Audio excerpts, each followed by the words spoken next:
सावन के महीने की शुरुआत के साथ, कल को सावन का महीने की शुरुआत हुई है, उसी के साथ कांवड़ यात्रियों का जल लेकर के विभिन्न नदियों से गंगा जी से हरिद्वार में, हापुड़ में, कासगंज से और बाकी विभिन्न जगहों से जल लेकर के अपने निवास के पास के शिवालयों में जल अर्पित करने की जो प्रक्रिया है वो शुरू हो गई है और काफ़ी संख्या में कांवड़ यात्री इसमें भाग ले रहे हैं। कांवड़ यात्रियों की सुविधा के लिए और सुरक्षा के लिए और general law and order maintain करने के लिए एक वृहद व्यवस्था की गई है। इसमें चीफ सेक्रेटरी साहब और मेरे द्वारा गत सोमवार को मेरठ में एक मीटिंग हुई थी। इसमें उत्तर प्रदेश के सभी वरिष्ठ अधिकारी, उस क्षेत्र के, हरियाणा के वरिष्ठ अधिकारी, उत्तराखंड, दिल्ली और राजस्थान के वरिष्ठ अधिकारी शामिल हुए, जिसमें विस्तृत विचार विमर्श हुआ और जो वहां की व्यवस्थाएं थी उनकी हमारे द्वारा समीक्षा की गई। उसी समीक्षा के क्रम में जो व्यवस्थाएं और सुदृढ़ की गई हैं और अब वहां पर सारी व्यवस्था चौक चौबंद है। मोटे तौर पर मैं बताना चाहूंगा कि मेरठ जोन में, पूरे मेरठ जोन में ट्रैफिक एडवाइजरी स्कीम कल से लागू हो गई है। इसको आपके माध्यम से और समाचार पत्रों के माध्यम से और सोशल मीडिया के माध्यम से नागरिकों के साथ शेयर किया गया है और उसका कड़ाई से अनुपालन कराया जा रहा है। जो घाट हैं उन पर प्रशिक्षित पीएसी के गोताखोर और स्थानीय गोताखोर लगाए गए हैं, जिससे वहां पर कोई दुर्घटना न हो। सभी घाटों पर बैरिकेडिंग और लाइटिंग की व्यवस्था की गई है।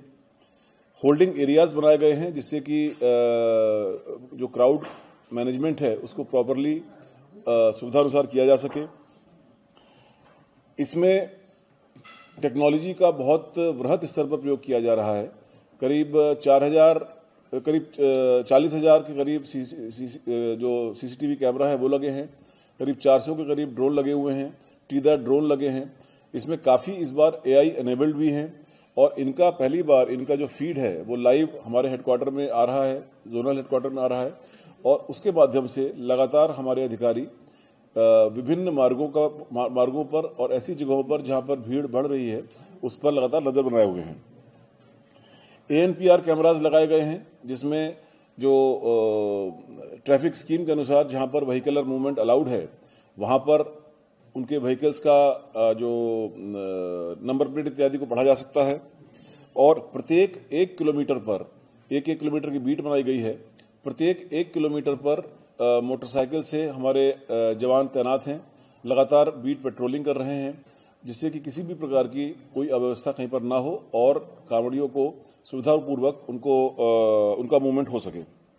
संवेदनशील स्थानों पर पुलिस चौकियां बनाई गई हैं और वहां पर तैनाती की गई है और इसी प्रकार से जो टोटल सीआरपीएफ, सीएपीएफ, पीएसी और एसडीआरएफ को मिलाकर करीब 50 कंपनी का डिप्लॉयमेंट किया गया है और टोटल वहां की फोर्स को मिलाते हुए करीब 45,000 पुलिस फोर्स वहां लगाया गया है। इन सब चीजों के साथ साथ जो निर्देश हैं उनको बड़े स्पष्ट दिए गए हैं कि जो कांवड़ यात्रा की सुरक्षा और कांवड़ यात्रियों की सुविधा, इसमें किसी तरह का कोई कॉम्प्रोमाइज नहीं होगा और इसी क्रम में सारी व्यवस्थाएं बनाई गई हैं।